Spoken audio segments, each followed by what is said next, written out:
Hello, hello. Hot mic, hot mic. Hi, everybody. I'm Jason Forrest. I'm a musician, designer, startup founder, technologist, father, and former art critic.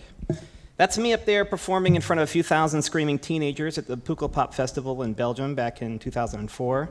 By the way, as he said, I really am playing a concert, my first show in Miami tomorrow. So I'll put the information on Twitter if anybody wants to come. It's with my friend Otto von Schirach, and I guarantee you it will be the craziest party you've ever been to. So, currently, I work as a data visualization specialist and UX designer at McKinsey on the People Analytics and Measurements team. We are a group of 30 data scientists, business analysts, developers, and one designer. I spend most of my time building user-centered dashboards with R Shiny. I first encountered W.E.B. Du Bois' data visualizations in a book about typography earlier this year, and have become near obsessed in researching and learning about his work in order to help contribute to the telling of its story. It's been a remarkable journey, one that I was completely unprepared for. So before I start, I need to say that the word Negro will appear frequently in this talk. It's not a word I take lightly. It's the term Du Bois used throughout this phase of his career, and I think it's best to honor and contextualize his use of language. Okay. So with that, let's jump in. The 1900 Paris Exposition was created to celebrate the achievements of the 19th century and sought to accelerate innovation in the next. As you can see, the Eiffel Tower was officially premiered at the 1900 Exposition despite being completed and celebrated the year before. The fair was visited by nearly 50 million people and displayed many inventions for the first time, including the Ferris wheel, the diesel engine, the escalator, and the first talking films.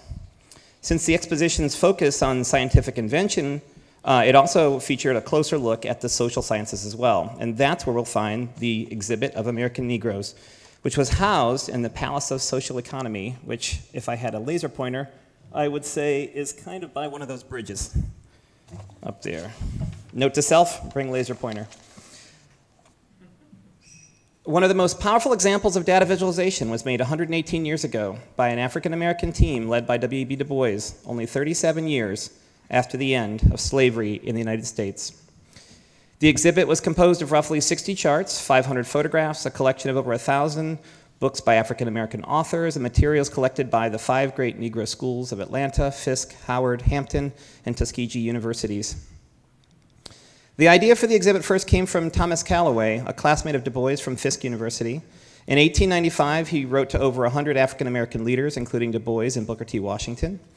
A plan was crafted along with Daniel Murray, the Assistant Librarian of Congress. Ooh, is this a laser pointer? Ooh, it is, cool. Wait, go hold on a second. Now I have to go play with the laser pointer. Oh gosh, where is it, where is it, where is it? There we go. It's right about there. Or I can do it up here. It's this one here. It has a dome on it. Ooh, laser pointer, sorry. So, a plan was crafted along with Daniel Murray, the Assistant Librarian of Congress, and the team was awarded $15,000 from the U.S. Congress only 4 months before the opening of the exhibition.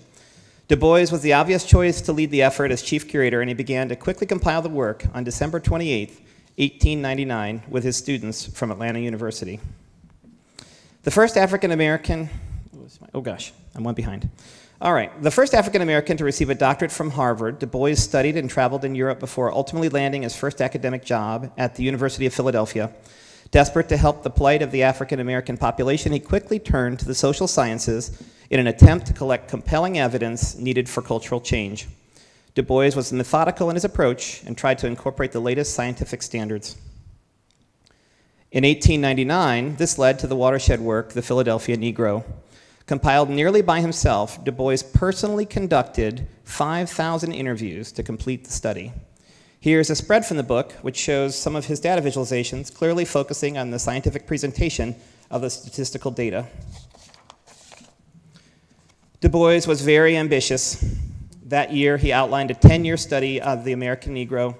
The work he made for the Paris Exposition was to be a continuation of the Philadelphia Negro, and he conducted studies in Georgia and Virginia at the same time. The resulting exhibition was more than just a scientific report. It was a targeted attempt to sway the world's elite to acknowledge the American Negro in an effort to influence cultural change in the United States from abroad. The charts in the exhibition are arranged to tell a story with data that presents a complex picture of a people their struggle and perseverance despite more than a century of slavery. Du Bois organized the charts to explore the data on 3 levels: international, national, and local. The data visualizations in the exhibit are split into 2 sections. The Georgia Negro, this one, ooh, laser pointer, which focuses on the typical state of Georgia, which had the 2nd largest African American population. Virginia, by the way, had the largest, but also had the highest Negro to white ratio. The other section is called A Series of Statistical Charts Illustrating the Condition of the Descendants of Former African Slaves Now in Residence in the United States of America, which focuses on the national and international view of the data. The exact sequence of when Du Bois made the chart is not entirely known, but the Library of Congress has the Georgia Negro as the first of the 2. As you'll see in some of the works, the 2nd series often have printed titles, which means they were likely created later. So let's dig into the work. What you're looking at is a chart that shows us a smaller 7.5 million populated all-Negro America in comparison to 10 other countries, all drawn in proportion to their populations. Du Bois makes a comparison in terms of nationhood, clearly inferring the existence of an independent black state that exists as an equivalent to the larger nations like Spain, England, and Hungary. You'll notice that the chart is in English and French so that the widest group of exposition guests can read the labels, and also note the Done by Atlanta University is clearly prominent. This is from the 2nd series, and you'll notice the printed title at the top of the chart. If there was a breakout idea that challenged the status quo, it's this finding by Du Bois. One can almost hear a surprise when he wrote, quote, "Negro illiteracy is less than that of Russia and only equal to that of Hungary." While Negroes were synonymous with being uneducated, Du Bois shows that several European countries had a higher illiteracy rate. He's literally saying to the audience at the Paris Exposition, are we really so different than you? The finality of this one-word title, illiteracy, speaks volumes. The period at the end of the title helps to underscore the severity of the statement. From the Georgia Negro series, this chart is an unusual plotting of time versus rate, with time on the vertical and bars extending from each axis to form a sort of lattice. Du Bois is only telling part of this larger story in this chart, as the white illiteracy rate in 1900 was only 6.2%. But Du Bois was not highlighting the racial discrepancy in the series. Instead, he was focusing on the decrease in illiteracy and overall progress in the African American community.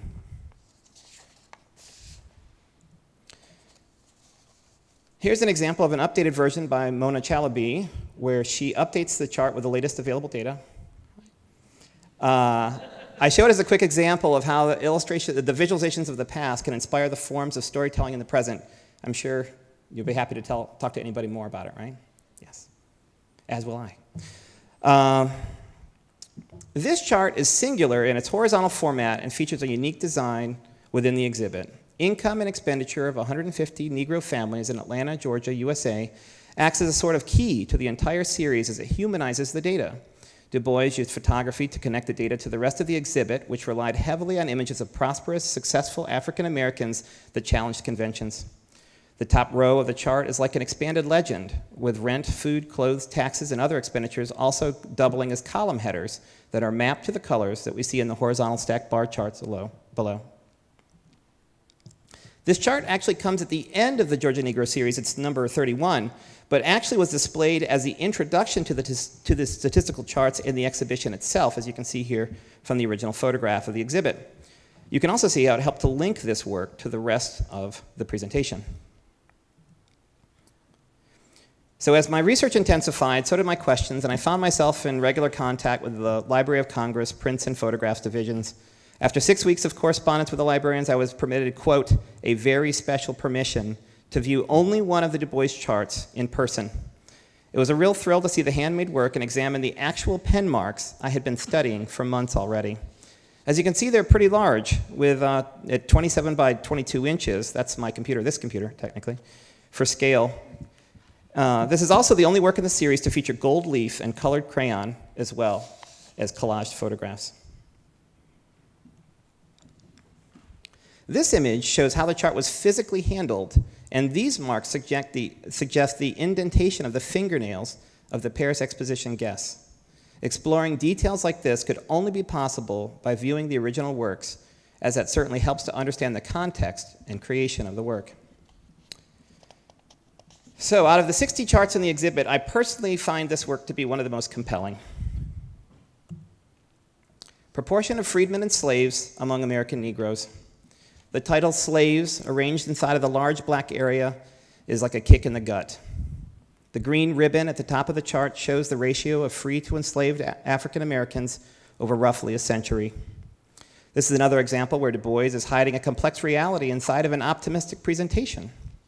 The story it tells is simple. For 76 years, no less than 86% of all African Americans in the United States were slaves. But the Emancipation Proclamation was signed on January 1st, 1963, roughly right here. Yet it takes an additional 7 years and a civil war for the remaining 6,675,000 slaves to gain their freedom. So, before I go on, I just want to say that the next section of this talk is actually a debut of all of my research. So that you guys are literally the first people that I've talked to about this other than my wife. All right, so I've never felt very confident about the sequence of the works. I've always felt that learning more about the sequence could help us to understand how they were made and how they were meant to be viewed. So like anybody working in data, I quickly made a spreadsheet. I compiled a list of the charts in sequential order as provided by the Library of Congress, then returned to the exhibition photo to look for more clues. What I found was pretty shocking. On the upper right-hand side of the image is a chart that I couldn't identify and was not in the collection of the Library of Congress. So like anybody working in design, I quickly started to play around with Photoshop and tried to manipulate the contrast to see a little bit more. I dug around and tried to find the highest resolution image. Whoops. I dug around and tried to find the highest resolution that I could. There we go. But I could already see that it was a unique new piece that had not been studied previously. Then, like anybody working in research, I went and pleaded with a librarian for help. Luckily, the University of Massachusetts Amherst Library had the original image and sent over a high-resolution version. And the decrease of illiteracy among the black freedmen of the United States. This previously unknown work was hidden in plain sight. The quality of the image is high enough to decipher the text, and for the purpose of this talk, I was also able to recolor the work based on the corresponding grayscales in the original image. The chart shows the 36% drop in illiteracy of freedmen over a 30-year period. The newly discovered chart is a missing link between the three views of data for both illiteracy and the proportion of freedmen. This work creates a correlation between freedom and education and shows just how systematic Du Bois was in crafting his message and reinforcing it throughout the entire series. The legacy and direct impact of the exhibit of American Negroes is hard to measure. The judges of the Paris Exposition recognized the exhibit by awarding it a number of gold and silver medals, as well as an overall Grand Prix, and Du Bois a special gold medal for its execution. While the African American press reported on the exhibit with excitement and enthusiasm, the European press only moderately mentioned the effort.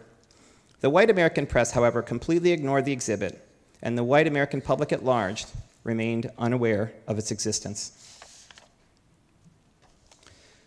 So with every new book, article, and social media post, the story of the exhibit of American Negroes continues to spread Du Bois' daring vision.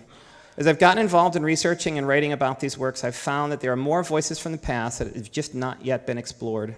Over and over again, graphic forms from the past can inspire us to create new ways of communicating or visualizing ideas. I feel like I've discovered so much, and I'm just one person. So today I end by asking you, what other stories are out there to be found and retold? Thank you.